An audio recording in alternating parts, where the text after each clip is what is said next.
నమస్తే, welcome to Telugu news. నేను గోపికృష్ణ. తెలుగుదేశం, జనసేన ఆంధ్రప్రదేశ్లో పొత్తులు పెట్టుకుని వెళుతున్నాయి. పొత్తుల్లో వెళుతున్నారు. బీజేపీ కూడా పొత్తుల్లో వస్తదని ఎదురు చూస్తూ ఉన్నారు. ఈ క్లారిటీ టీడీపీ, జనసేన క్యాడర్‌కి క్లారిటీ ఉంది. సరే, ఎప్పుడు టికెట్లు ప్రకటిస్తారు, అభ్యర్థులు ప్రకటిస్తే వాళ్ళు వెళ్ళి పని చేసుకుంటారు కదా అని ఎదురు చూస్తూ ఉన్నారు. అయితే ఈ క్రమంలోనే అధికారికంగా టీడీపీ, జనసేన నుంచి ఎటువంటి అధికారిక ప్రకటన రాలేదు. కానీ కొన్ని సీట్లలో మాత్రం జనసేన తనకు తానుగా సీట్లు ప్రకటించుకుంటూ పోతా ఉంది. టీడీపీ కొన్ని స్థానాల్లో అభ్యర్థులను ప్రకటించుకుంటూ వెళుతూ ఉంది. బహుశా ఇవన్నీ ఏ డిస్ప్యూట్ ఉండదు, అందరూ కలిసి పనిచేయడానికి సిద్ధమైనటువంటి క్లారిటీ ఉన్నటువంటి స్థానాల్లోనే అనుకుంటే బానే ఉండేది. కానీ రాజమండ్రి రూరల్ లాంటి విషయాల్లోనే ఆహ్, అక్కడొచ్చినటువంటి వివాదం.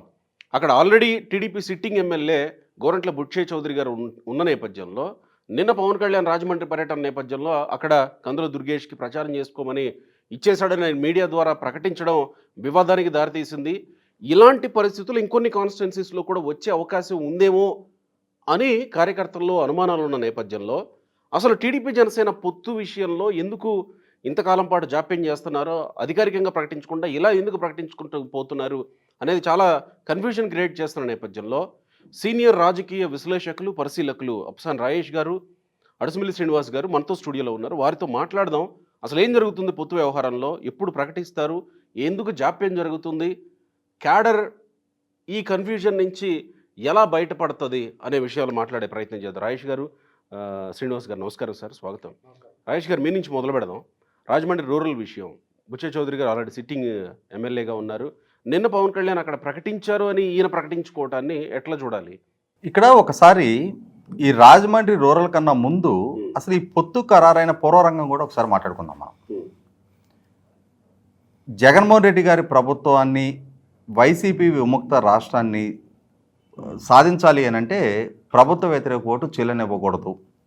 ప్రభుత్వ వ్యతిరేక ఓటు చెల్లనివ్వకుండా ఉండటం కోసం రాష్ట్రంలో ఉన్న ప్రధాన రాజకీయ పక్షాలు సైద్యతో ఎన్నికలకు వెళ్ళాలి అని చెప్పని 2022 జనసేన పార్టీ ఆవిర్భావ దినోత్సవం నాడు పవన్ కళ్యాణ్ గారు ఒక స్పష్టమైన ప్రకటన చేయడం జరిగింది. దాని కొనసాగింపుగానే చంద్రబాబు నాయుడు గారు అరెస్టు జరిగిన సందర్భంలో రాజమండ్రి సెంట్రల్ జైల్లో పవన్ కళ్యాణ్ గారు చంద్రబాబు నాయుడు గారిని పరామర్శించి బయటకు వచ్చిన తర్వాత, రాబోతున్న ఎన్నికల్లో మేము కలిసి పోటీ చేసి జగన్మోహన్ రెడ్డి గారికి వ్యతిరేకంగా కూటమితోటి ఎన్నికలను ఎదుర్కోవాలనుకుంటున్నాము అని చెప్పని ఒక స్పష్టమైన ప్రకటన చేయడం జరిగింది.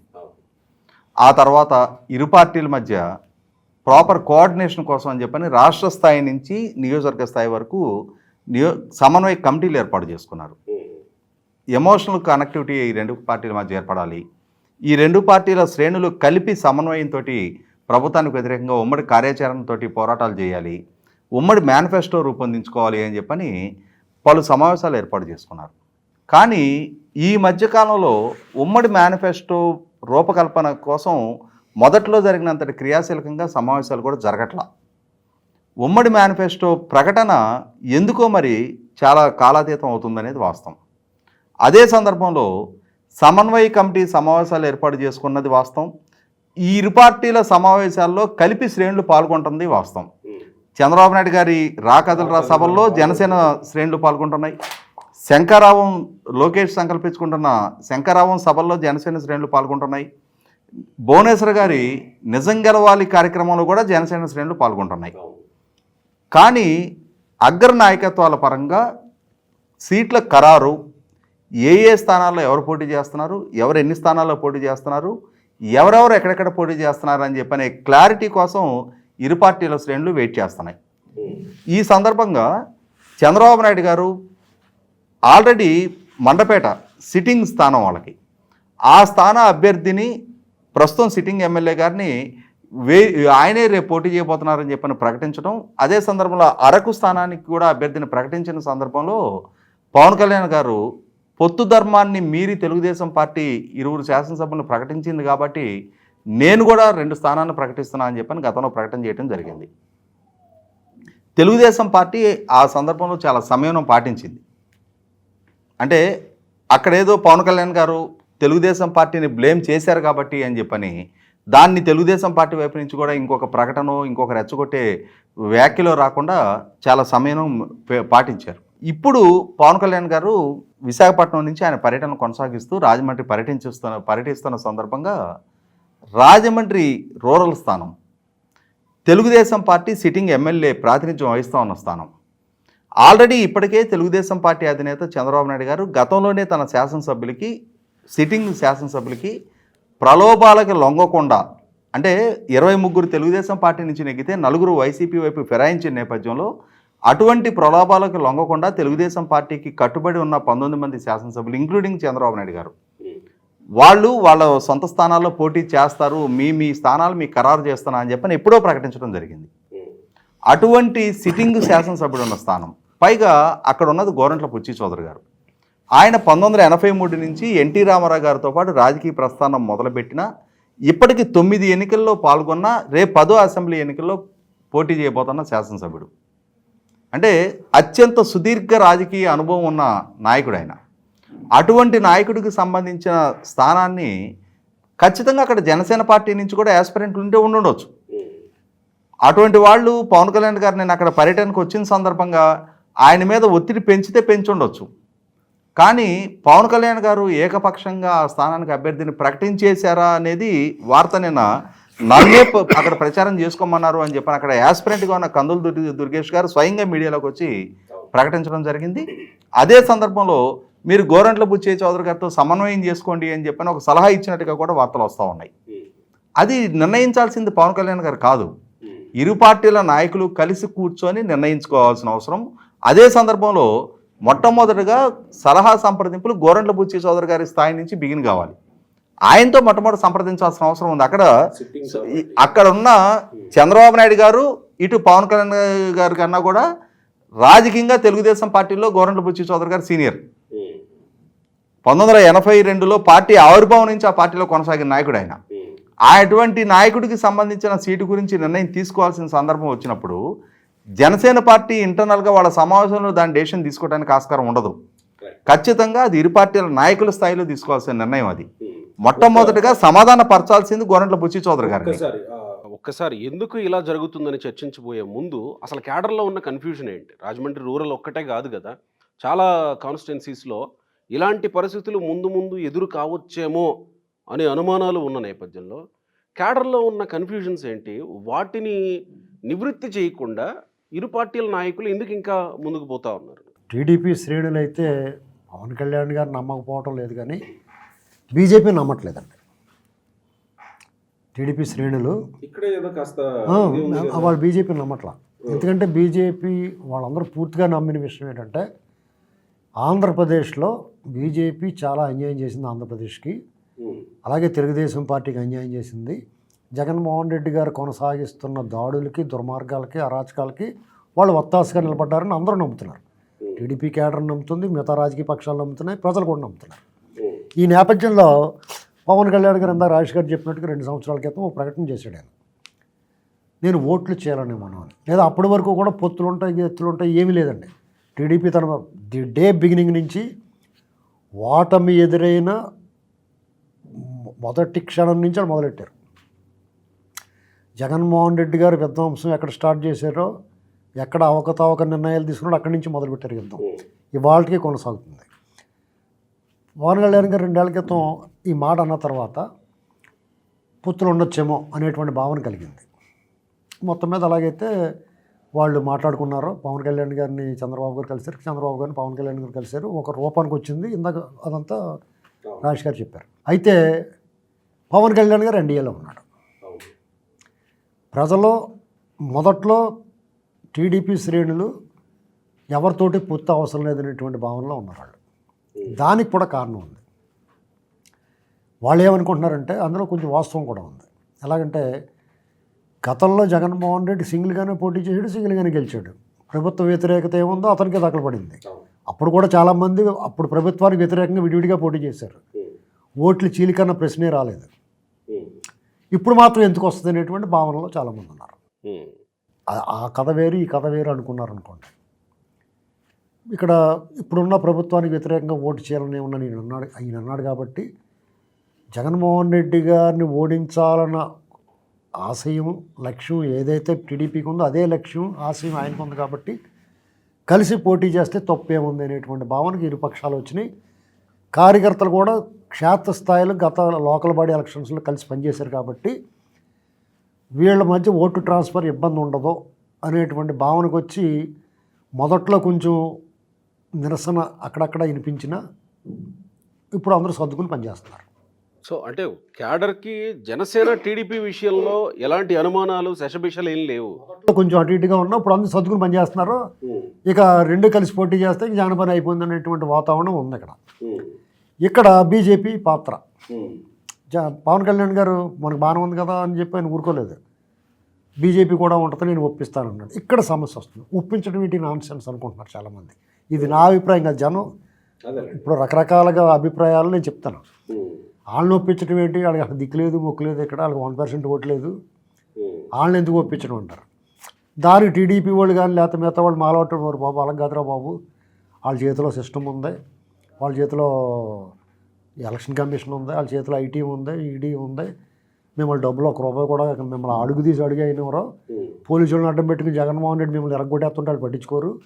లైట్లు ఆరిపేసి ఫలితాలు ఎప్పుడైతే ఇచ్చారు చూశారు కదా, బుద్ధి లేదా మీకు, ఆ దొంగ ఓట్లు గట్ట ఏం చేసుకున్నా మీరు ఏం పీకారు అప్పుడు, ఒకడు కూడా బయటికి రాలేదు కదా అని చెప్పేసి కొంతమంది మాలాటోళ్ళు లేకపోతే వాళ్ళ పార్టీ వాళ్ళు పెద్దవాళ్ళు మనకు వాళ్ళతో ఉండాలిరా బాబు, వాళ్ళ వల్ల మనకు ఉపయోగం ఉన్నా లేకపోయినా ఎంతో కొంత బొక్కబడినా ఓటు బ్యాంకు వాళ్ళు ఉండటం వల్ల ఇతన్ని తుడిచిపెట్టేయచ్చు అని చెప్పేసి వాళ్ళు సముదాయించుకుంటున్నారు. ఇప్పుడిప్పుడే చాలామంది బీజేపీని తీవ్రంగా వ్యతిరేకించిన వాళ్ళు ఎవరన్నా ఉన్నా కానీ వీళ్ళతో ఇంకా తప్పదేమో చచ్చినోడి పెళ్ళికి వచ్చిందే కట్నం అన్నట్టుగా గొంతు సవరించుకుంటున్నారు. ఇలాంటి సమయంలో చంద్రబాబు గారు వాళ్ళు 2-3 సార్లు కలిశారు ఈ మధ్యకాలంలో వివిధ సందర్భాల్లో. మళ్ళా మొన్న ఒక వారం రోజులు 10 రోజుల క్రితం ప్రత్యేకించి పొత్తుల గురించే కలిశారు అనేటువంటిది అందరికీ అర్థమైంది.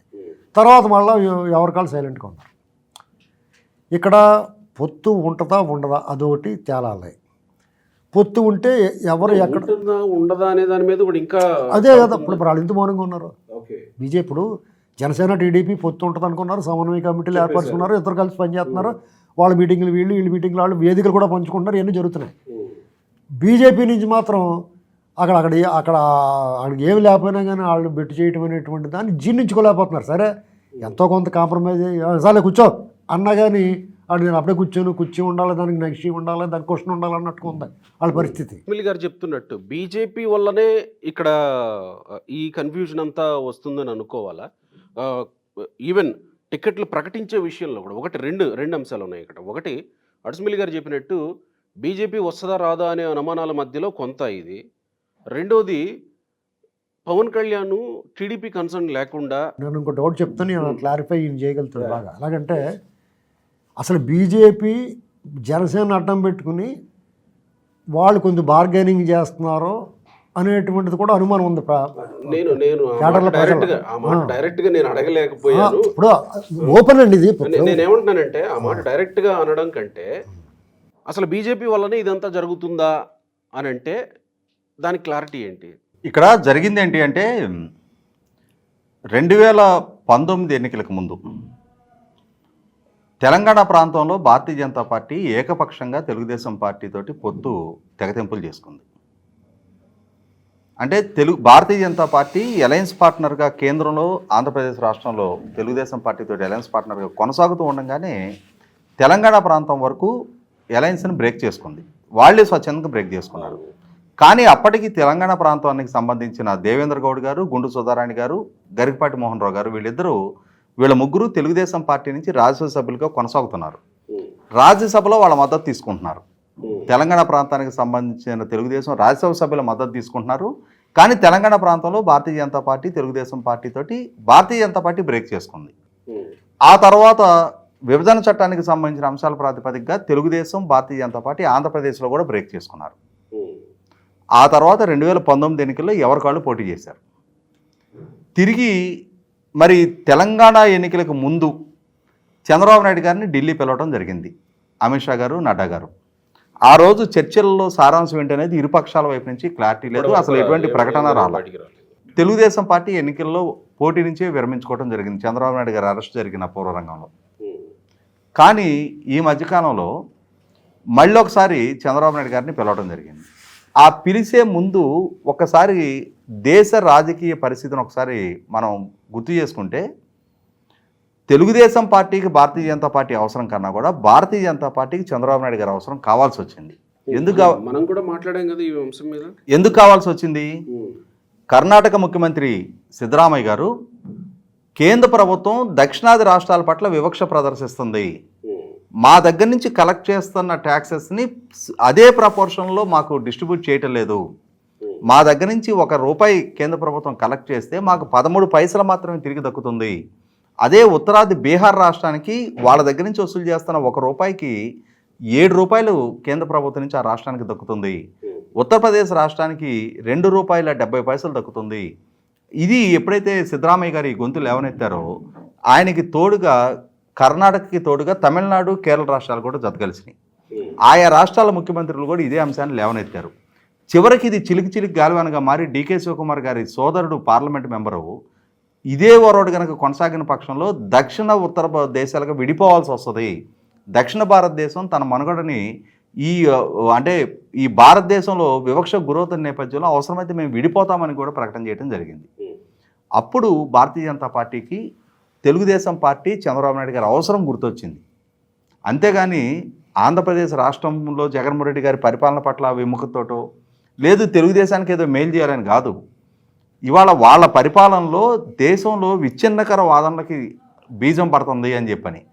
ఎందుకంటే ఏ అంశాలు అయితే దక్షిణాది రాష్ట్రాల నుంచి వ్యక్తమైనాయో ఈ అంశాలను జాతీయ మీడియా కూడా విత్ స్టాటిస్టిక్స్, ఆఖరికి సీనియర్ పాత్రికేయుడు రాజ్దీప్ సర్దేశాయ్ లాంటి వ్యక్తి కూడా తన ట్విట్టర్లో ఏ రాష్ట్రాల నుంచి ఎంత ప్రపోర్షనేట్లో వాళ్ళకి తిరిగి కేంద్ర ప్రభుత్వం నుంచి డివల్యూషన్ ఆఫ్ ఫండ్స్ అందుతున్నాయి అనేది ఆయన స్టాటిస్టిక్స్తో తేటతల్లం చేసిన తర్వాత కేంద్ర ప్రభుత్వం డిఫెన్స్లో పడింది.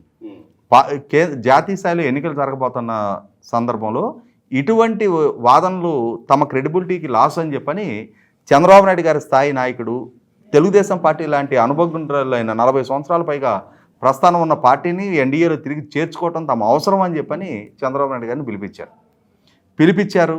ఈయన కూడా సానుకూలత వ్యక్తం చేసినట్టుగానే వాళ్ళ శ్రేణుల దగ్గర జరిగిన ఇంటర్నల్ సంభాషణలో చర్చలు సారాంశం మనకు బయటకు తెలుస్తుంది.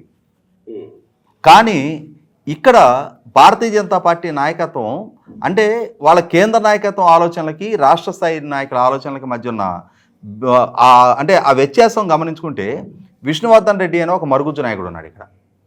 అతను భారతీయ జనతా పార్టీతో సైజు కావాలి అని అంటే 75 అసెంబ్లీ 12 పార్లమెంటు స్థానాలు ఇవ్వాలని ఒకసారి, భారతీయ జనతా పార్టీ అభ్యర్థి ముఖ్యమంత్రిగా ఉంటాడు తప్ప మేము వేరే ఎవరినో మోయటానికి మేము పొత్తులు పెట్టుకోము అని చెప్పని ఇంకొకసారి ప్రకటన చేసింది మనం చూసాం. కానీ విష్ణువర్ధన్ రెడ్డి మా మాటని ప్రామాణికంగా తీసుకుంటారని అనుకోగలమా?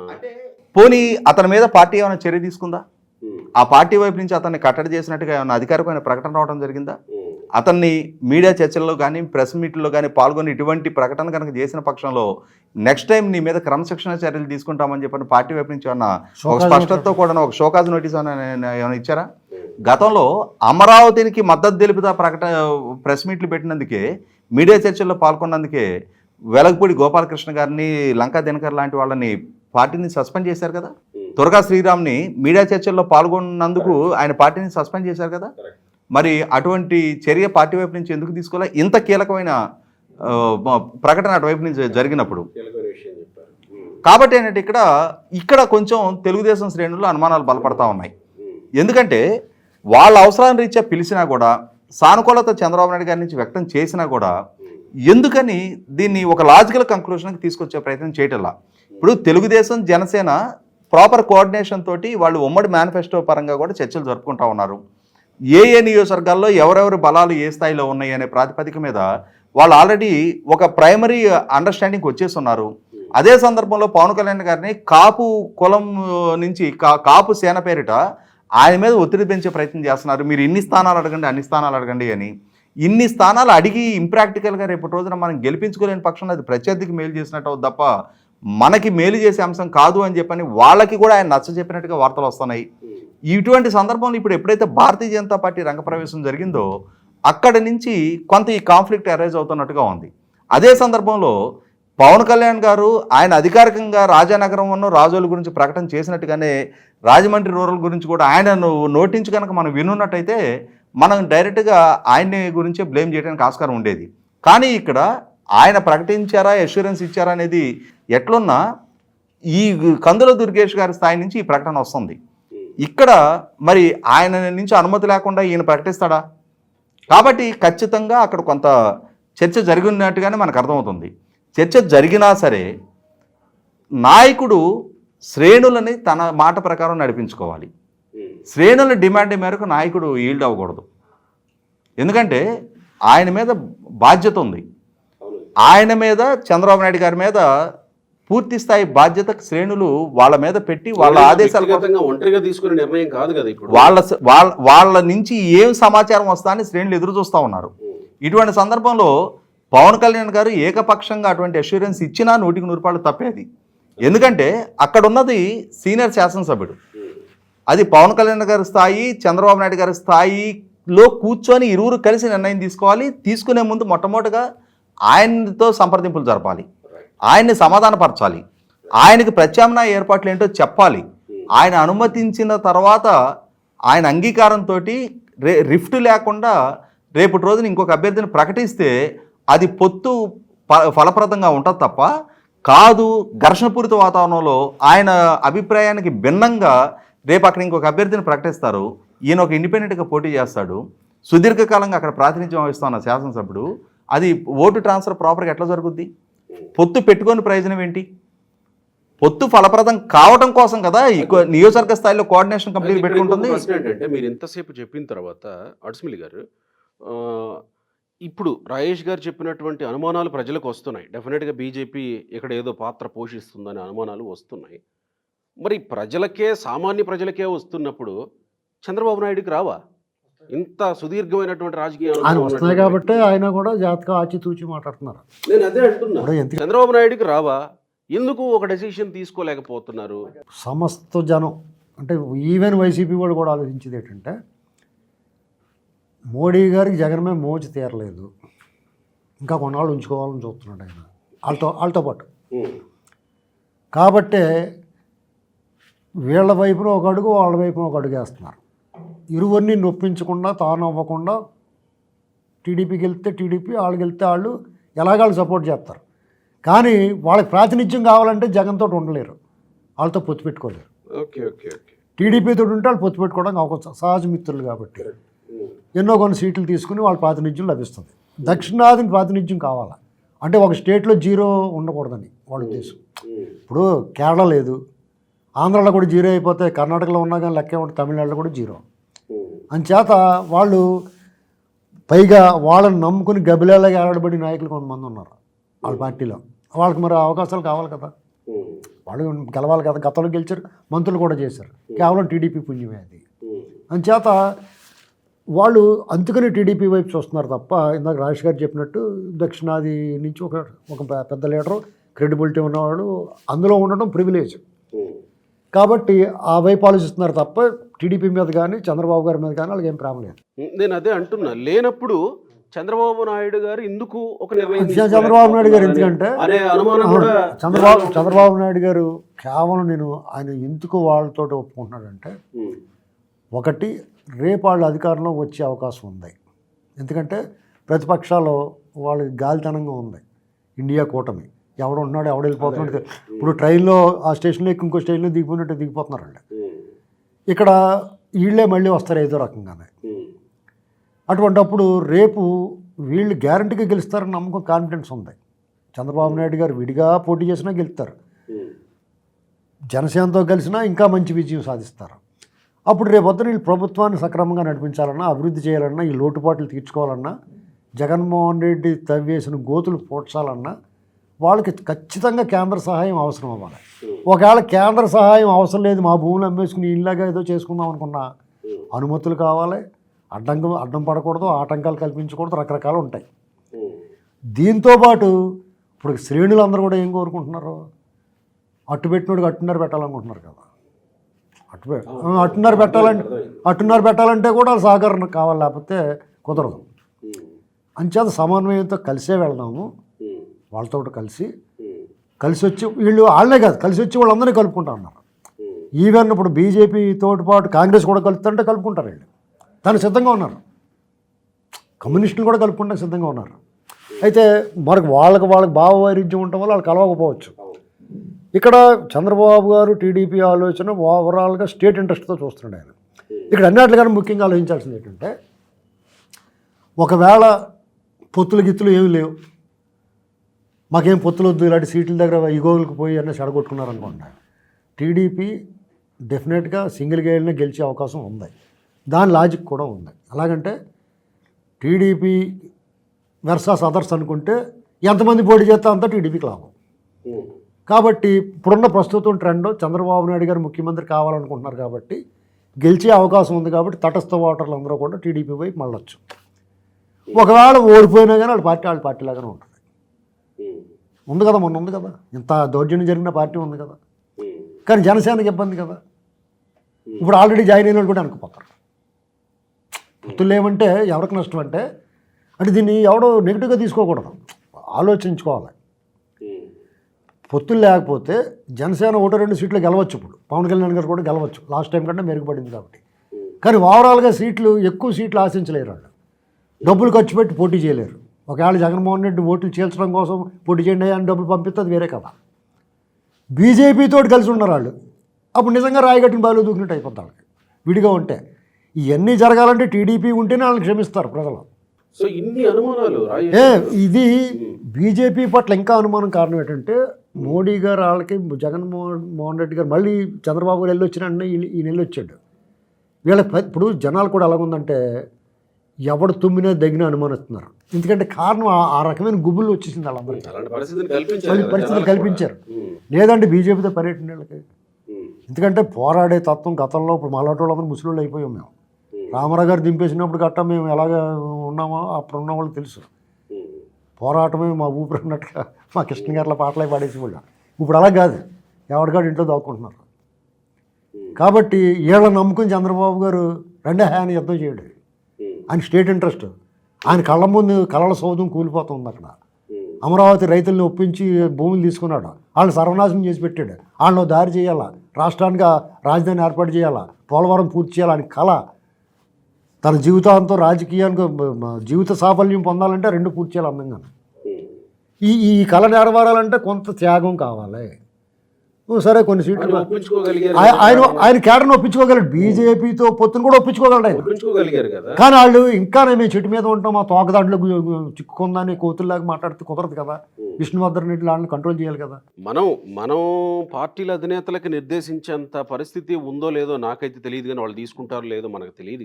కానీ ఇప్పుడున్న పరిస్థితులు రాజేష్ గారు, ఇలాంటి అనుమానాల నడుమ చంద్రబాబు నాయుడు గారు ఇంకా వేచి చూడడం పార్టీకి లాభమా నష్టమా అనేది ఏమన్నా ఇప్పుడు మనం మాట్లాడుకోవచ్చా ఈ విషయంలో? ఇక్కడ వాస్తవ పరిస్థితి ఏంటి అంటే, మన గ్రామాల్లో చాలా అనుభవంతో చెప్పే 2 సామెతలు ఉన్నాయి.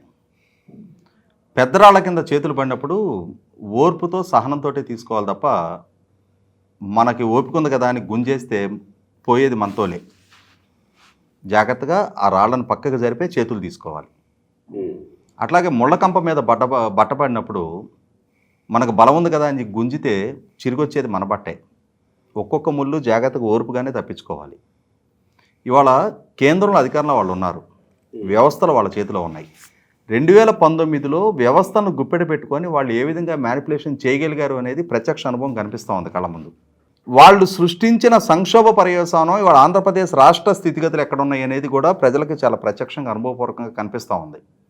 ఇటువంటి నేపథ్యంలోనే ప్రేమ, అభిమానము, ఆప్యాయత, గతం నుంచి ఉన్న స్నేహబంధం ఇవన్నీ కాదు, మళ్ళీ కూడా వాళ్ళకి అధికారం దక్కే పరిస్థితులు కనిపిస్తున్నాయి. కాబట్టి ఇవాళ వాళ్ళ పిలుపుని వీళ్ళు మన్నించటమైనా, వాళ్ళకి ఇక్కడేం ప్రజల్లో స్టేక్ ఉందని కాదు, కేవలం వాళ్ళు కేంద్రంలో అధికారంలో ఉన్నారనే ఏకైక కారణంతో. లేకుంటే ఆంధ్రప్రదేశ్లో వాళ్ళకున్న స్టేక్కి మీడియాలో ఇవాళ వాళ్ళకి ఆ స్పేస్ దక్కుద్దా? కేఏ పాల్కి లోక్సత్తా పార్టీకి ఏమాత్రం ప్రాతినిధ్యం మీడియాలో దక్కుతుందో అంతకంటే మిగులుగా వాళ్ళకి దక్కాల్సిన అవసరం లేదు. వాళ్ళకి ఆంధ్రప్రదేశ్ రాష్ట్రంలో ఉన్న స్టేక్ ప్రాతిపదిక చూసుకుంటే కేవలం వాళ్ళు కేంద్రంలో అధికారంలో ఉన్న ఏకైక కారణంతో మీడియాలో ఏ స్థాయి ప్రాతినిధ్యం వాళ్ళకి దక్కుతుందో అదే స్థాయి గౌరవం, మర్యాదలు ప్రతిపక్ష పార్టీల నుంచి కూడా దక్కుతున్నాయి. ఇవాళ వాళ్ళు పిలిస్తే చంద్రబాబు నాయుడు గారు పరిగెత్తుకొని వెళ్ళే పరిస్థితి అంటే కేవలం అది ఒకటే కారణం. అందువల్ల మరొకసారి వాళ్ళు అధికారంలోకి వస్తున్నారు అనేది సంకేతాలు అందుతున్నాయి. కాబట్టి రేపటి రోజున మనం అధికారం దక్కించుకున్నా ఇక్కడ రాష్ట్ర పునర్నిర్మాణం జరగాలి, జగన్మోహన్ రెడ్డి గారు సృష్టించిన ఆర్థిక సంక్షోభం నుంచి అధిగమించాలి, రేపటి రోజున వ్యవస్థల అండదండలు మనకు ఉండాలి అన్న ఏకైక కారణంతో చంద్రబాబు నాయుడు గారైనా పవన్ కళ్యాణ్ గారైనా వాళ్ళని మన్నించేది. 2019 ఎన్నికలకు ముందు పాచిపోయిన లడ్డూలు అన్న పవన్ కళ్యాణ్ గారు అధికార మార్పిడి జరగగానే జగన్మోహన్ రెడ్డి గారు ఇక్కడ అధికారంలో రాగానే ఎన్డీఏ పంచన ఎందుకు చేరారు? ఏకైక కారణం వాళ్ళు కేంద్రంలో అధికారంలోకి వచ్చారు కాబట్టని. వాళ్ళు ఓడిపోయినా కూడా ఎన్డీఏలో చేరేవాళ్ళ పవన్ కళ్యాణ్ గారు? వాళ్ళు అధికారంలో ఉన్నారు కాబట్టి అప్పటి వరకు విభేదించిన వాళ్ళు ఇచ్చిన ప్యాకేజీని తీవ్రంగా విభేదించిన పవన్ కళ్యాణ్ గారు బీజేపీ తోటి ఎందుకు తోటి వాళ్ళు పిలవలేదు కదా, ఈయనేళ్ళు జాయిన్ అయ్యారు కదా, కేవలం వాళ్ళ అధికారంలో ఉన్నారు కాబట్టి. ఇటువంటి సందర్భంలో వాళ్ళు కూడా ఆ స్థాయి గౌరవ మర్యాదలు నిలుపుకోవాలి. వాళ్ళు చంద్రబాబు నాయుడు గారిని పిలిచారు, పిలిచినప్పుడు ఒక లాజికల్ కంక్లూషన్కి తీసుకురావాల్సిన బాధ్యత ఉంది. అదే సందర్భంలో ఇక్కడ వ్యవస్థను చక్కదిద్దాల్సిన అవసరం కూడా ఉంది. ఒక పక్క చూస్తూ ఉన్నాం, బాహాటంగా ముఖ్యమంత్రి స్థాయిలో ఉన్న వ్యక్తి బహిరంగ సభ వేదిక మీద నుంచి చొక్కాలు మడవండి, కుస్తీలకు సిద్ధపడండి అని చెప్పని ఆయన ప్రకటనలు చేస్తూ ఉంటాం. వాళ్ళ శ్రేణులు మీడియా మీద వరుసపెట్టి దాడులు చేస్తున్నారు, భౌతిక దాడులకు పాల్పడుతూ ఉన్నారు. ఇవాళ భావ ప్రకటన స్వేచ్ఛను అణిచివేస్తూ ఉన్నారు, ప్రశ్నించే తత్వాన్ని చంపేస్తూ ఉన్నారు, ప్రశ్నించడాన్ని ఒక నేరంగా భావిస్తూ ఉన్నారు. ఇటువంటి సందర్భంలో ఆ నాయకులు వాళ్ళ అధినాయకుడు ఇచ్చిన ఆదేశాలని దిగువ స్థాయి నాయకులు కూడా అదే క్యారీ చేస్తుంటే, నిన్న కొడాల నాని స్టేట్మెంట్ చూసాం మనం. ఆ విలేకరణ కాబట్టి ప్రాణాలతో వదిలేరు, అదే రామోజీరావు రాధాకృష్ణ అయినట్టయితే కాళ్ళకు కాళ్ళు చేతులకు చేతులు విరిచేసేవాళ్ళము అని చెప్పని. ఇంతటి భావదారిద్ర్యంతో రాజకీయాలు నడుపుతున్న పాలకులు రాష్ట్రంలో కొనసాగుతున్నప్పుడు రేపటి ఎన్నికలు, స్థానిక సంస్థల ఎన్నికలకి, తిరుపతి పార్లమెంట్ ఎన్నికకి, కుప్పం మున్సిపల్ ఎన్నికకి భిన్నంగా ఎట్లా జరుగుతాయని ప్రజలు ఆశిస్తారు? అటువంటి సందర్భంలో రాష్ట్ర ప్రభుత్వ యంత్రాంగాన్ని నమ్మి ఎన్నికలకు సమాయత్తం అవడానికి కూడా సిద్ధంగా లేరు. కేంద్ర ప్రభుత్వ బలగాల అండదండలతోటే ఎన్నికలు కూడా జరపాలని చెప్పని కోరుకుంటున్నారు. ఆ సహకారం వాళ్ళ దగ్గర నుంచి దక్కుద్దనే ఏకైక కారణంతో వాళ్ళ ఆహ్వానాన్ని మన్నిస్తూ ఉన్నారు. దీంట్లో ఏంటంటే చంద్రబాబు నాయుడు గారు ఖచ్చితంగా కొన్ని షరతులు విధించుంటారు, లేదా వీళ్ళ పొత్తులు నడవాలన్నప్పుడు కొన్ని సూచనలు కూడా చేసుకుంటారు. ఆ సూచనలు ఏంటంటే మొత్తం ఎన్నికలు కేంద్ర బలగాల పర్యవేక్షణలో జరగాలి, వాళ్ళ భద్రతలో జరగాలి. అలాగే ఇప్పుడు ఈ రెడ్లందరినీ చుట్టూరు పెట్టేసుకున్నాడు కదా, అధికారులందరినీ అంగళ్ళలో వాళ్ళ తరపున పనిచేసిన ఆయన్ని, చంద్రబాబు గారిని అరెస్ట్ చేసిన ఆయన్ని, 11 మందిని కాదని డీజీపీ చేసాడు ఒక ఆయన్ని దాటుకుని. ఇవాళకి కూడా పోస్టింగ్ కేంద్ర ప్రభుత్వానికి 3 పేర్లు పంపించి అందులో ఒకరిని సెలెక్ట్ చేయమని ఏమీ ప్రాసెస్ ఫాలో అవ్వకుండా ఆయన ఇష్టమైనట్టు పెట్టుకున్నాడు. జిల్లాల ఎస్పీలు అందరూ కూడా వాళ్ళు కావాల్సిన వాళ్ళని అందరినీ పెట్టుకున్నాడు. వీళ్ళందరి పర్యవేక్షణలో పోలీసులో క్రమశిక్షణ ఉంటుంది, సిబ్బంది కింద స్థాయి సిబ్బంది పైన చెప్పినట్టు చేయాలి. అప్పుడు రేపు ఎలక్షన్ కమిషన్ వచ్చినా కానీ వీళ్ళే ఉంటారు. వీళ్ళందరినీ విఆర్లో పంపించాలి, పోలీసులకి బెల్ట్లో టోపీలు లక్కెట్టుకుని పనిలో అప్పచెప్పాలి. ఖచ్చితంగా ఇది అడుగుంటాడు ఆయన. డీజీపీని మార్చాలా, కలెక్టర్లందరినీ ఇప్పుడున్న వాళ్ళందరినీ పంపించి వీఆర్లో పట్టేసిన వాళ్ళని పక్కకు, ఈయన ప్రభుత్వంలో పక్కకు తోసేసిన వాళ్ళందరినీ లైన్ తీసుకురావాలా. ఆయన చంద్రబాబు గారు అడిగేది ఏంటంటే చట్టం తన పని తను చేసుకునివ్వండి, నిష్పక్షపాతంగా ఎన్నికలు జరగనివ్వండి. ఈయన వైపుని కూడా పనిచేయమనట్లేదు, నిష్పక్షపాతంగా ఇవ్వండి. అదే వచ్చింది. ఈయన అడిగింది మంచిదే కదా, మంచి చేయడానికి వాళ్ళు కొంచెం ఆలోచిస్తారు. ఆడిని కొట్టేయండి, ఆడు దొబ్బేయండి, దొంగతనం చేస్తాం, మీకు వాటా ఇస్తా ఉంటే సరే అంటారు. అంటే కడుపు మండి చెప్తున్నానండి నేను. ఈయన తప్పేం అడిగాడు? వాళ్ళకి ఏంటి నొప్పి? ఒక 5, 6, 4 సీట్లు అడుగుతున్నారు, గ్యారంటీకి వెళ్తారు టీడీపీతో ఉంటే. అసలు టీడీపీకి ఎంతో కొంత బొక్కపడద్దు వాళ్ళు ఉంటే, అయినా సరే వీళ్ళు భరిస్తున్నారు కదా. వాళ్ళ కేడర్ అగ్గిమే గుగ్గులు అయిపోయి ఒళ్ళు మండిపోయి వీళ్ళంటే మండి పడుతున్న కేడర్ కూడా మెల్లమెల్లగా గొంతు సవరించి కాసేపు అరుచుకుని నోరు మూసుకుని ఉంటున్నారు. ఓ పక్కన వీళ్ళ కోసం తన్నులు తిని ఈ 4.5 ఏళ్ళ నుంచి జైల్లోకి వెళ్ళి కేసులు పెట్టించుకొని రక్తగాయాలయ్యి కుటుంబాలు రోడ్డుని పడిపోయి వ్యాపారాలు పోయి ఆటంకాలు, అడ్డంకులు, అన్యాయాలు, అత్యాచారాలు, దుర్మార్గాలు, రోడ్లు కట్టంగా గోడలు, ఇలాంటి పరిస్థితులు ఎదుర్కొని కొడుకేమో కాళ్ళు అరికాళ్ళు మోకాళ్ళ దాకా అరిపోయేదాకా పాదయాత్ర చేశాడు లోకేష్ గారు. చంద్రబాబు నాయుడు గారు తిరిగినట్టు ఉన్నాడు ఆ కరోనా సమయంలో తప్ప. వీళ్ళు జాగ్రత్తగా పోగేసి సాగు చేసి ఆ పొలం పట్టుకొస్తే అందులో ఇలా కూర్చొని తీసేసుకుంటానికి భరించలేకపోతున్నారు కేడర్. ఓపెన్గా చెప్తున్నాను. అయినా భరిస్తున్నారు. సరే కలిసి వెళ్దాం, అతను మంచోడు కాబట్టి, పవన్ కళ్యాణ్ చాలా మంచోళ్ళే, ఆయన తిరిగిన వారాహి యాత్ర చేస్తానని చేయలేదు. ఎందుకు చేయలేదు? జగన్ అయినా బెదిరించాడా?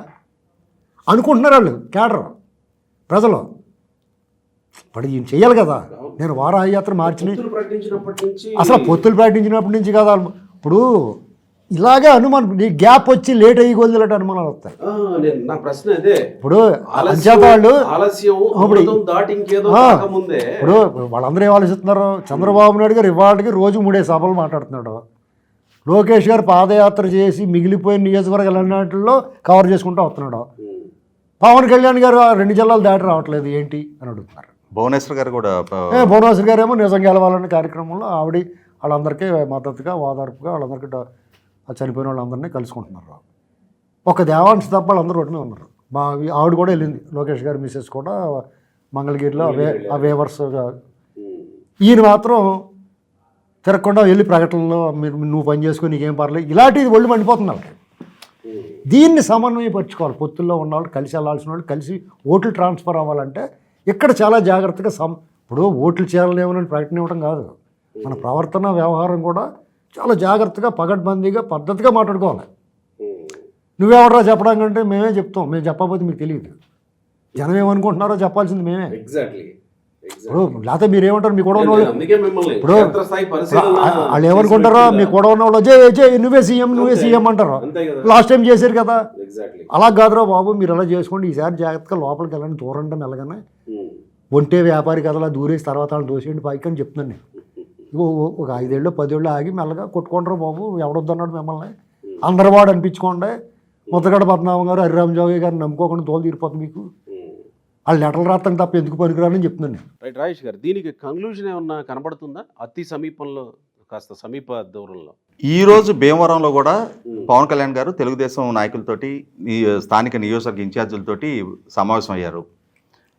పొత్తు కొనసాగకూడదనే భావన ఆయన దగ్గర నుంచి ఏం కనపట్టల్లా. కాకపోతే ఏమవుతుందంటే కొన్ని సందర్భాల్లో కొన్ని నియోజకవర్గాల్లో అక్కడ స్థానికంగా వస్తున్న ఒత్తిళ్ళకి ఆయన ఈల్డ్ అవుతున్నారు. ఆ ఈల్డ్ అయ్యి ఆయన ఏకపక్షంగా ప్రకటన చేసి నిర్ణయాలు చేసే ముందు ఆ స్పిరిట్ దెబ్బతినకుండా చూసుకోవాల్సిన బాధ్యత ఆయన మీద ఉంటుంది. అది పర్లేదు, అది ఆయన గతంలో కంటెస్ట్ చేసిన నియోజకవర్గం కదా, అక్కడ వివాదం లేదు. ఇక్కడ వివాదం వచ్చేదల్లా ఈ రాజమండ్రి రూరల్ లాంటి సిట్టింగ్ ఎమ్మెల్యేలు ఉన్న దగ్గర. ఇప్పుడు తెనాలి స్థానం ఉంది, అక్కడ నాదెండ్ల మనోహర్ గారు గతంలో ప్రాతినిధ్యం వహించున్నారు, ఆల్బర్ట్ రాజా గారు గతంలో ప్రాతినిధ్యం వహించున్నారు. అటువంటి నియోజకవర్గంలో జనసేన పార్టీలో ఒక రకంగా నెంబర్ 2 నాదెండ్ల మనోహర్. ఆ స్థానం ఆయనకు ప్రకటించాల్సిన పరిస్థితి వచ్చినప్పుడు 6 సార్లు పోటీ చేసిన రాజా గారు వంటి ఆయన్ని కూడా తెలుగుదేశం పార్టీ వేరే ప్రాంతంలో అకామిడేట్ చేసే ప్రయత్నాల్లో ఉన్నారు. అక్కడ ఇష్యూ ఉండట్లా, దాని సదుపాటు దూరంతో వెళ్తున్నారు. ఈ రాజమండ్రి రూరల్ లాంటి పరిస్థితులు వచ్చినప్పుడు పవన్ కళ్యాణ్ గారు కొద్ది సమయం పాటించి అది అధినాయకుల స్థాయిలో ఒకసారి పరిగణలోకి తీసుకొని మా వాళ్ళు ఒత్తిడి పెడుతున్నారు ఏం చేద్దామని చెప్పని చంద్రబాబు నాయుడు గారితో చెప్పాలి, మా సిట్టింగ్ ఎమ్మెల్యే అని చెప్పని ఆయనతో ఈయన మాట్లాడుకొని ఒక మ్యూచువల్ కన్సర్న్స్ తోటి అక్కడ దుర్గేష్ గారి కన్నా గోరంట్ల బుచ్చి చౌదరి గారికి మొట్టమొదటి ప్రాధాన్యత ఇవ్వాలి. ఆయన సిట్టింగ్ ఎమ్మెల్యే 2 సార్లు నుంచి నెగ్గుతూ ఉన్నారు ఆయన. అటువంటి సందర్భంలో ఏకపక్ష ప్రకటనలు అనేది అనుమానాలకు దారి తీయకుండా ఆ సమయం పాటించి శ్రేణుల్లో తప్పుడు సంకేతాలు వెళ్లకుండా చూసుకొని ఇప్పటి వరకు కాపాడుకుంటూ వస్తున్న స్పిరిట్ని మరింత బలపడే విధంగా, ఎందుకంటే ఇప్పటి వరకు ప్రోగ్రాములకి పరిమితం అయ్యారు. ఎలక్షన్ నోటిఫికేషన్ రాబోతుంది, ఎన్నికల్లో ప్రాపర్గా ఓటు ట్రాన్స్ఫర్ జరిగే బాండింగ్ డెవలప్ అవ్వాలి. ప్రత్యర్థి మీకన్నా చాలా బలంగా కనిపిస్తున్నాడు, అతనికన్నా మేము బలంగా ఉన్నాం ప్రజల్లో అని చెప్పి నిరూపించుకోవాలి. ఆ నిరూపణ కావాలి అని అంటే ప్రజల్లో నమ్మకం కలగాలి. ఆ నమ్మకం కలిగించాల్సిన బాధ్యత అధినాయకత్వాల మీద ఉంటుంది. ఇప్పుడు బీజేపీ కలవటాన్ని టీడీపీ శ్రేణులు కానీ ప్రజలు కానీ ఎంట్రీ కావాలనుకుంటారు. ముందు వ్యతిరేకిస్తారు, తర్వాత విమర్శిస్తారు, తర్వాత సచ్చినట్టు ఫాలో అవుతారు, అది వేరే కదా. వీళ్ళు పార్టీలు కూడా 3 పార్టీలు ఉమ్మడిగాను విడివిడిగా కూడా ఆలోచించుకుని ఒక్కొక్క పార్టీలో ఒక్కొక్క రకమైన వ్యక్తులు ఉంటారు. ఇప్పుడు బీజేపీ ఉందనుకోండి, ఆ బీజేపీలో రాష్ట్ర ప్రజలకి టీడీపీ క్యాడర్కి ఈవెన్ జనసేనకు కూడా నచ్చని నాయకులు కొంతమంది ఉంటారు.